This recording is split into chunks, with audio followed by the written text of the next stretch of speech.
I mean, I know the idea of shadow control is cool for all you teenage edgelords out there. And it's still cool. I'm coming at you. So I just gotta ask you, what about antiphotons? But let's talk about this. Let's talk about photons and antiphotons, which are just photons. I'm gonna use the item label stuff to help me out here.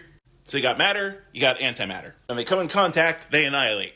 And photons come out. That's because photons aren't anti-anything.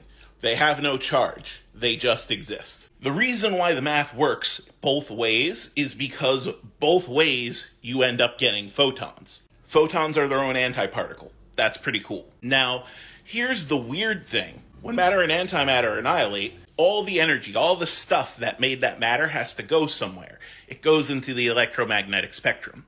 If you could create some kind of antiparticle, like an antiphoton, like just theoretically, all that energy in the electromagnetic spectrum has to go back into some other quantum field. Which means if you could find an antiphoton, if you could find something that would annihilate with photons, the result would be stuff. So in that way, maybe you could look at whatever shadow manipulation is doing as annihilating photons to create stuff. Problem is that stuff would probably be created equally in matter and antimatter, and it would be pretty explosive. So you probably wouldn't get the cool, Shikamaru, shadow hold stuff that you're going for. That is one way, mathematically, to maybe make it work out.